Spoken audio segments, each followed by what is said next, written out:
Welcome to Around the Girdle Earth, the podcast where Dartmouth stories come to life. I am your host, Yovany Jerez, class of '03. And on each episode, we'll sit down with members of the Dartmouth alumni community to explore the moments, the mentors, and the memories that shaped them from the green to the great O now. So, whether you graduated last year or decades ago, these conversations offer a window into the journeys we have taken, the common threads that connect us all. So grab your favorite drink, step into the story, cue up the nostalgia, and let's wonder together. Today, my very special guest and classmate is Alex Mendez. Alex, welcome to our podcast. I'm so glad that you joined us. I know you're joining us from Guadalajara, Mexico. So why don't we start by you giving us a little bit of background, your cultural background? Absolutely. Thank you so much, Giovanni, for having me on the show. And I've seen a couple of your episodes. I think it's a great initiative, and I'm very happy to be here. So thank you for the opportunity. And it's always great to connect with fellow classmates. I hold Dartmouth extremely dearly in my heart, and I think a lot of the success in my life and what I've learned and encountered is due to our alma mater. So thank you so much. Yeah, just a very brief background, and you can tell me if I should accelerate the pace. But a little bit of myself. I was born in Guadalajara, Mexico, where I am right now. However, at a very young age, before turning one, my family moved to Vancouver, Canada. My dad always had this, what I think was a wise idea at the time, of always having a plan B versus Latin American life. And so he opted to give us the opportunity to live in Canada. And so all of my family were dual citizens. Well, we are dual Canadian and Mexican citizens. So I moved to Vancouver at an early age. And then I ended up moving back to Guadalajara, and I spent middle school and high school here at a private school called the American School. You just interviewed Fernando Sin. So Fernando is also at the American School of Guadalajara, which is a fantastic platform in Latin America to send kids to, Ivy League institutions and such. And, I had the honor and the privilege of having a great professor, teacher, Dr. Michael Hogan. He's a well-known writer. I think he's written about 10 books, and this is in high school. And one day he sat down with me, and he said, hey, in Mexico, people call me Alexis, and in the US, everyone abbreviates it to Alex. I respond to both. You can call me both. And he sits down with me and he says, look, you should not stay in Mexico. Go abroad, go to the United States. And he said, consider Dartmouth. I think it suits you well. And I had never heard of Dartmouth before, right? My parents did not come from Ivy League education. They did not know the system. They didn't know what it was about. So to me, it was a completely new notion. And I said, okay, tell me more about it. So that's how my journey started into exploring the possibility of going to the United States. So I applied to several colleges. I got into several Ivy League institutions. And at the end of the day, Giovanni, what really took me to Dartmouth was, I said, I want an experience that is the exact opposite end of the spectrum of what I've lived, right? So I had always lived in very large metropolitan cities, and I never visited Dartmouth before accepting to attend. But I saw the pictures. I talked to alumni actually, and it was, wow, like this is just being in such a different environment to what I've experienced before. And that's how it all started, and I still remember vividly the day where, so I flew into Boston for the first time in my life. And then I took the Dartmouth coach. If you remember the famous Dartmouth coach, I got off. I was like, wow, this place is absolutely beautiful. So, the impact from the first second I stepped off that bus, and everyone was so welcoming. And you know how falls are. It's my favorite season for sure in the Northeast. And I was enchanted. I was in love from the first second. Wow, that's yeah, I think my story also echoes your sentiments. And what I'm curious, so obviously going to a prep school, they was a feeder school, and Hmm. that's what challenged you to think about going to education in the US. Hmm. You uncovered Dartmouth by pure serendipity. Yes. Tell us about those 4 years at Dartmouth in the most succinct way possible. What major Yeah. in? What did you do Yeah. for fun? That sort of a thing. I'll give you a quick story of how humbling it was at first to go to Dartmouth. So in high school, and I don't mean to be presumptuous or anything here, but it was easy to get very good grades, and I got a 5 on AP Calculus, and I thought I was really good at numbers and math, and so I got placed into advanced math, right? At Dartmouth, my first semester there, or quarter, I should say. And I'm sitting around like 10 kids. I don't know if you remember like Lachesar Benetov. You remember that name? Yeah, he was like sitting next to me. I'm like, oh, this should be easy. And I remember like the first session, the professor just starting to write on the board, and I got lost. I got lost, and all the kids were, oh yeah, this is easy. And I remember my first exam, like this is the first time in my life where I actually feel like I'm a pretty dumb person. I was sitting down to genius, like sitting down with geniuses. I mean, they were, Lachesar, right? I mean, he's like PhD, physics, NASA, and there were just 10 of us. I'm like, okay, this is super humbling. I'm going to go back to the normal math classes at Dartmouth, and then I'll do well. But these kids that were so bright, they had like some of them, no social ability, but they were complete geniuses, right? So I think that was the first academic experience where I felt that, there was so much talent in the world, and Dartmouth really absorbed the best of the best, and it really put me back in my place. Right. I mean, I did well when I went back to the normal classes and everything. I did well, but if you try to be the best of like the elite and advanced classes, wow, it was extremely challenging. So anyway, that's how my experience started right off the bat, and it really started well because I started making groups of friends that were so diverse. I think that one of the most valuable experiences and takeaways from Dartmouth was the people and the network, people I met and the network I formed. So like, for instance, I had the group of Latinos like you that were my friends.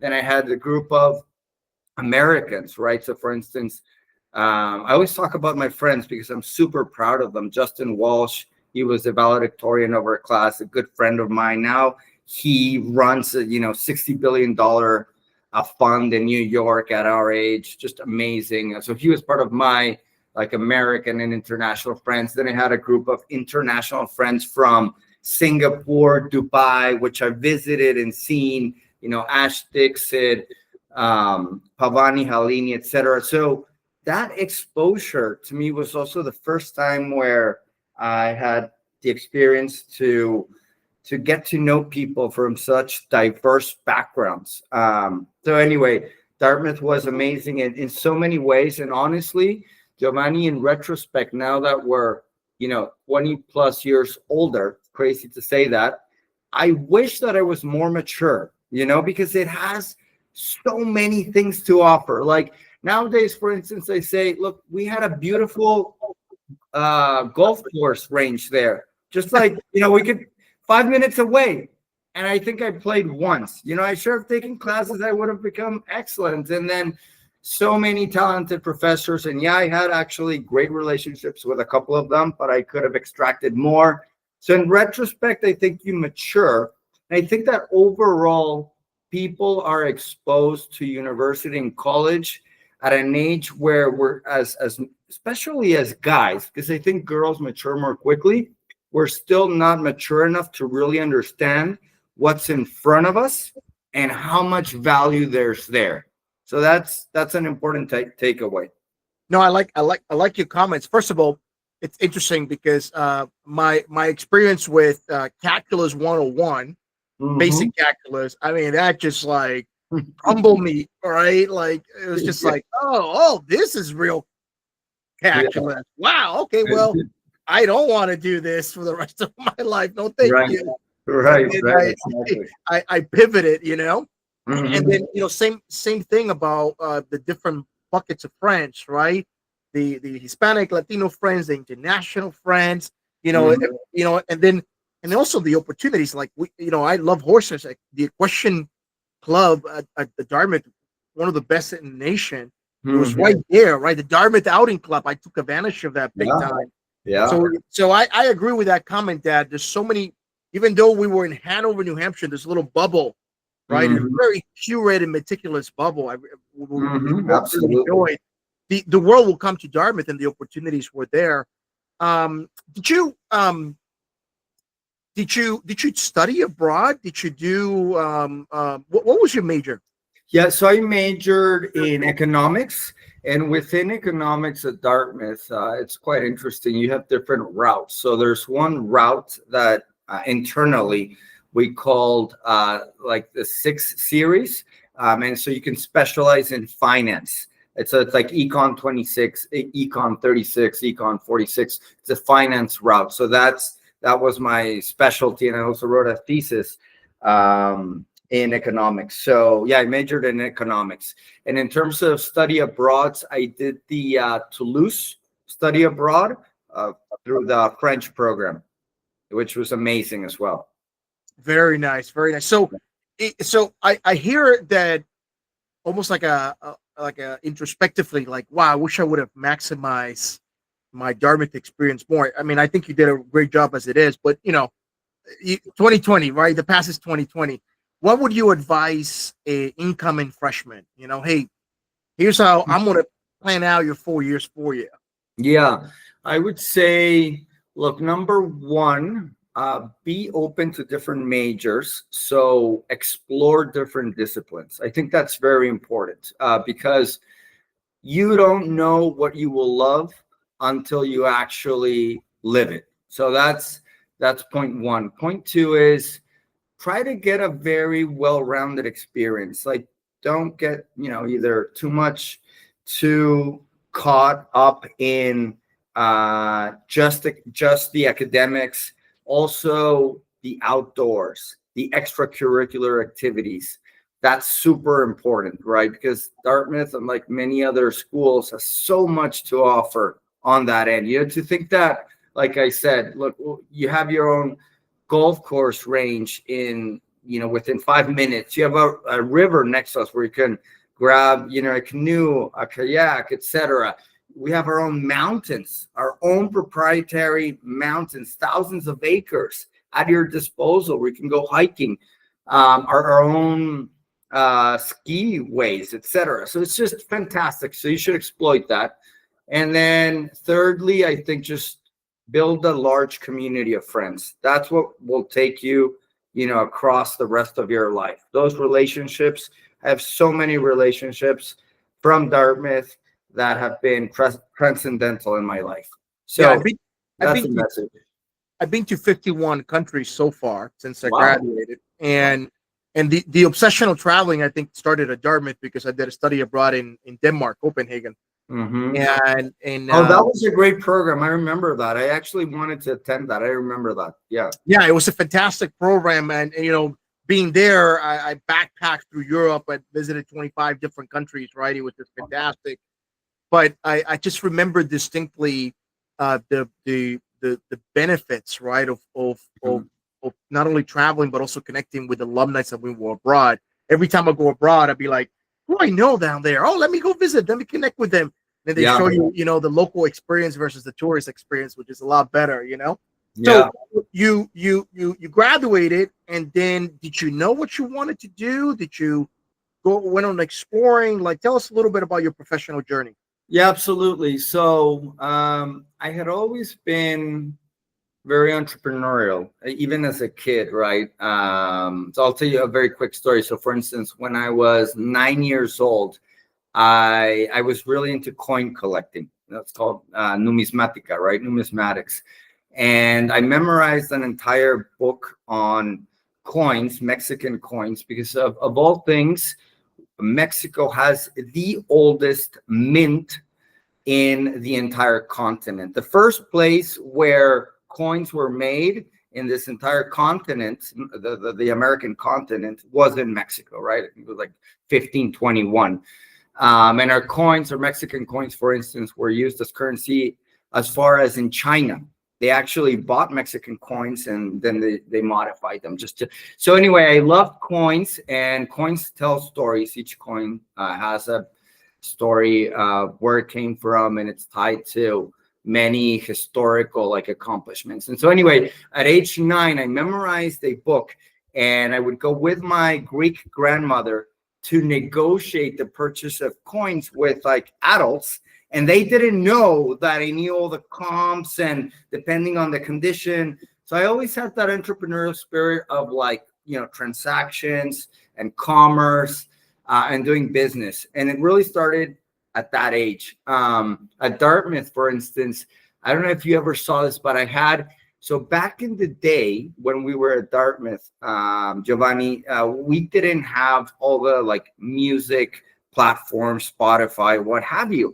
There were only, in Hanover, there were only CDs.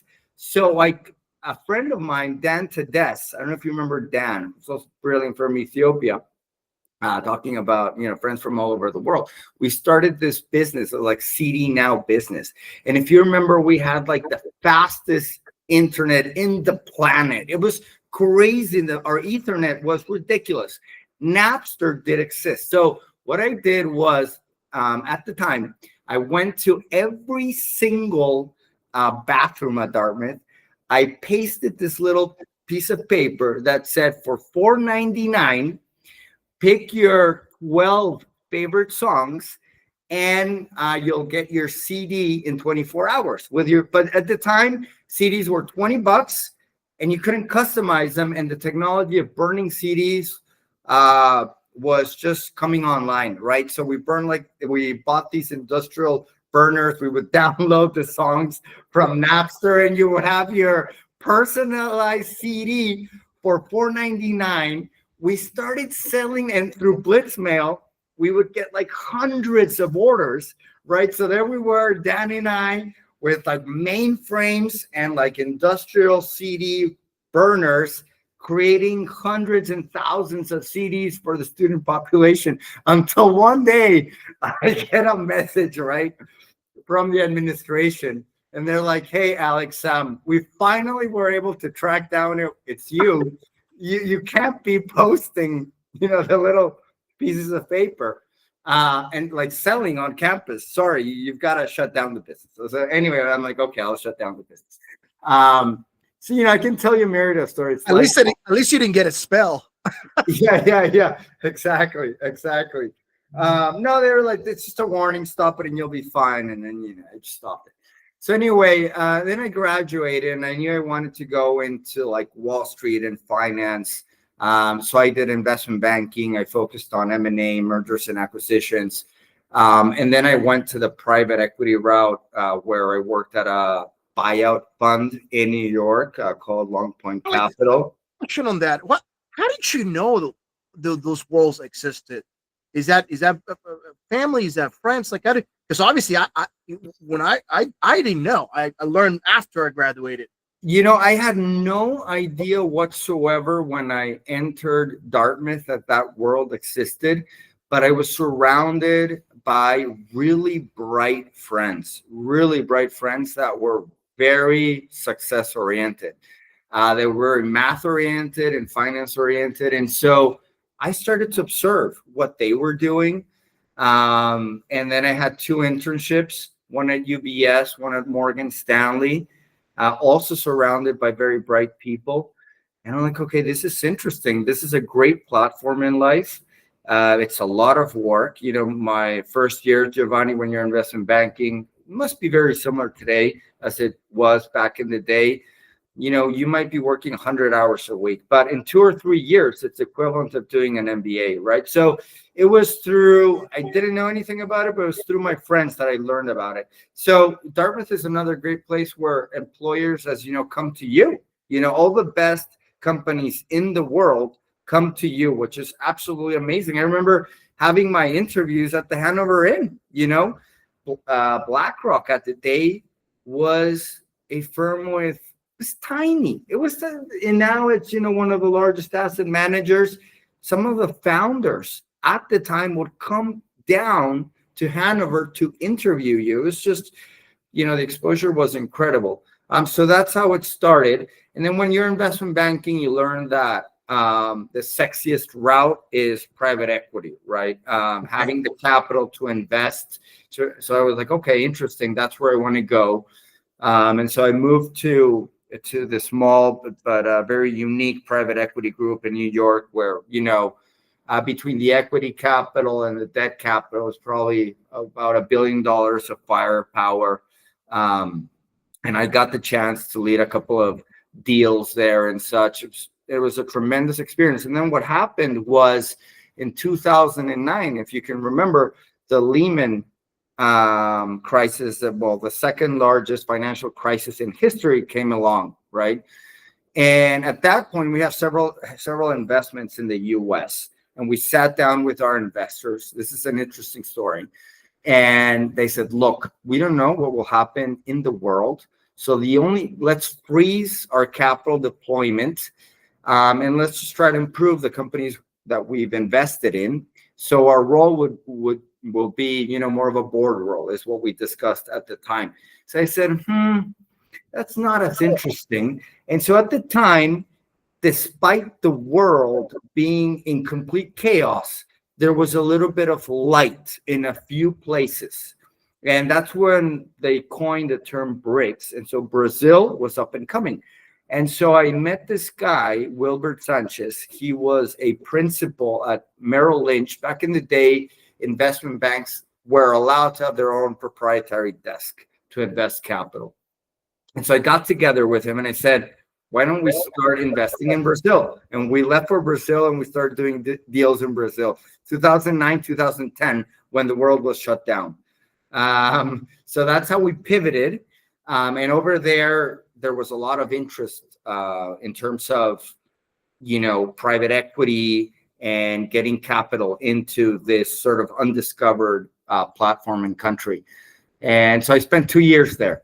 And I spent 2 years. It was great. Did a couple of investments. But then I said, look, if I'm going to be in Brazil, I'd rather be in Mexico. It's closer to my family. It's closer to North America. I feel much more comfortable being around Mexico, the U.S., and Canada. Actually, I don't know if you know this, Yovany, but when I was at Dartmouth, they called me the NAFTA kid. So born in Mexico, raised in Canada, now studying in the U.S., right? I was like the definition of open borders at the time. No, I did not know that was your nickname. Yeah, the NAFTA kid, right? Seamless across 3 nations. And so then I came back, and long story short, I always like the buy side and investing. And so now we have an investment platform with, we're 3 partners. My partners are older than I am. They're like 62 and 67. They're brilliant, very well known. So very privileged to have them as partners, and, very happy to be doing what I love doing. And like Charlie Munger and Buffett would say, if my mind permitting, I would do it till I die. Yeah, no, what a journey, totally different from the our peers, the Latinos and Hispanics that we know. I think your pathway is very unique in so many respects and regards, and I wish this is why this conversation is so important, right? Like to put the seeds of awareness and possibility on up and coming Latinos, Hispanics, college students that are like, okay, great, this is how I learn more. I'm curious if you had to do a TED Talk, right? A 20-minute TED Talk on your expertise that you want to share with the world. What would that TED Talk be? It's a really interesting question, and I'll give you the background to the answer. So, I'm about to turn 45 on December 31st of this year. And I've been having sort of a midlife existential reckoning of what does life really mean? And I think it's natural, right? Because when you're in your midlife, you look back and you say, what have I learned from the first half?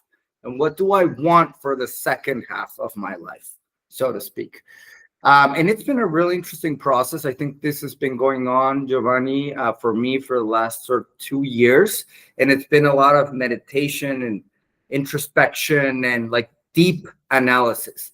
And so maybe I'll write a book and the title would be 2 words and the TED Talk would be 2 words. And the 2 words are live deliberately. And it's a very simple phrase, but there's so much depth to it, right? Because to live deliberately means that you cannot do anything in life just because it's in front of you or it's there. There has to be a thought process behind it. There has to be an overarching construct. And life goes by very, very quickly. So you have to be very, very careful and thoughtful. And so I think my TED Talk would be around that. And there's so many things you can say around those 2 words. But I think in my stage of life and where I am, I would say that people should think about that and should really write what that means to them. And how can they make their life, the life that they would that they want to create if they were the true architects of their life. I like that. It reminds me of my own ethos. Be bold. 2 words. Yeah, absolutely. You know, just to be bold. Yeah. One of my historical figures that I've always followed closely, Jose Marti, right? One Cubano. And there's one of my favorite paintings of him is him in his horse, and there's a relámpago, there's a lightning, almost like hitting very close to him. And the phrase is as simple. It's like, live life as as if you were riding un relámpago, a lightning bolt, right? Oh, and I think I've always taken that very much to heart in the way that I live. I like your comment about being deliberate, right? Like being, in fact, there's a study out there that queued about 5,000 entrepreneurs and C-level executives, and the biggest skill that all had in common was introspection, right? Introspection that leads to strategy, that leads to thinking intentionally and being deliberate about what is it they want and what is it they want to do, right? Because I think it all parts from this concept of like, hey, look, our time is limited. We all have the same 24 hours, the same 7 days a week, right? So how are you going to spend that time? And so I resonate very much with your comment, and I would offer you something to think about. Nothing like kids, okay? Nothing like having kids to be very deliberate about how you're going to spend your weeks, your months, and your years. Yes, it's a good thought. Absolutely. And we're thinking of it now with my wife. I don't have kids yet, but it is a very serious contemplation. And I wanted to it reminded me of a quote I really like. So you mentioned Jose Martin, and there's an author I like, Dylan Thomas, and he has a quote, and it goes, "Do not go gentle into that good night. Rage against the dying of the light." So just to throw out a complimentary script there. Yeah. So that's a fantastic quote. I'm curious. It seems to me like obviously you optimize your Dartmouth experience. How is your post Dartmouth alumni network? Have you used that? How have you activated that? Do you go to Guadalajara events? Do you go to events in Brazil? Like, how have you optimized that? I think I've totally capitalized my Dartmouth network. To be quite frank with you, Yovany, my first probably 2 jobs, my internships were all because of Dartmouth alumni. It's one of the most responsive and true networks, where We're not that many around, and we really care about each other. So if you send an email or call a Dartmouth alum, they'll respond, or high chances that they'll respond. So yes, starting from the very beginning, I capitalized that and in a very conscious way. And today, what I do is I keep very close in touch with my friends from Dartmouth. So they're a super strong network, and they're scattered throughout the world, literally. In the US and Canada and Europe and Asia. I've seen them as far as in Dubai, for instance. There's a couple of them that are great there. So I think it is a network where you have to put the time in. It's completely worth it. I'm curious. You didn't. It doesn't seem like you pursued a secondary degree after Dartmouth. No. Typically people that are on your path will pursue an MBA. Mm-hmm. What was deliberate about not doing that? Yeah, I think that it's highly recommended. I do recommend it. It was just a case that in my professional progression, I sort of jumped that step. I got to a more senior level without having the MBA, but it was just an exception to the rule. So it just happened that way. In the future, what I think I'll do is when I'm older, I would love to teach. So maybe I'll substitute that void by being a professor, like when I'm in my 60s. And obviously what I know, right? Like finance, economics in my realm. That's fantastic. Let me bring you back to your undergraduate years. Obviously, you were an international student, right? Mm-hmm. And which is slightly different from the Latinos and Hispanics that are in the U.S. I was an immigrant, born and raised in Cuba, then went to the U.S. But then our classmates, many of our classmates were second, third generation Latinos in the U.S. And I found cultural differences there, right? From us immigrants versus them, even though there were commonalities and there were also differences.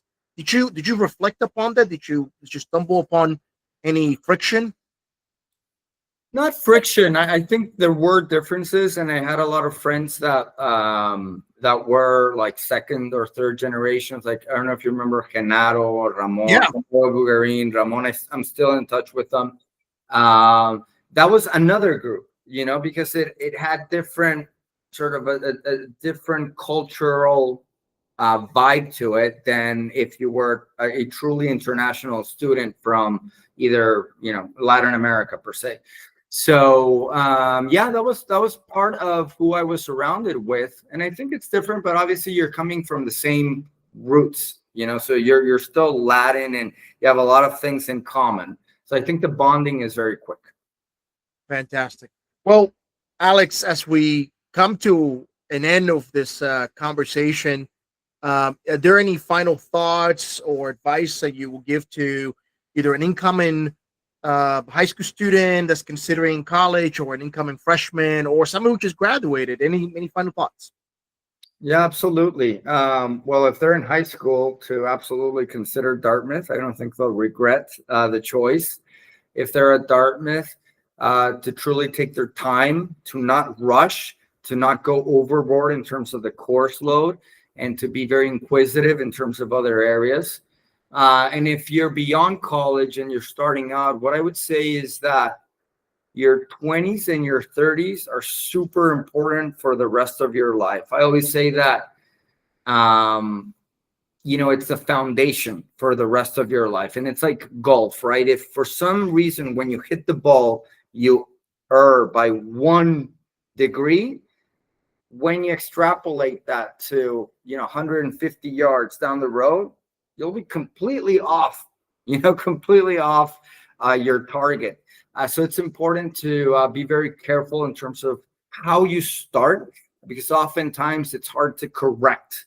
So just be very conscious about that, is what I would say. I love that advice. That's a fantastic way to wrap up. Well, to everybody else who joined us online, thank you for being a part of this episode with Around the Girdled Earth. If today's conversation sparked a memory or gave you something to think about, please leave us a thoughtful comment and reflection. And more importantly, share this episode with a classmate or another fellow alum. It's a fantastic and easy way to keep the Dartmouth spirit alive in this digital age. So until next time, stay Until curious, next time, my friend. stay curious, stay green, and keep roaming this beautiful Girder earth we call home. Thank you, everybody. Ciao.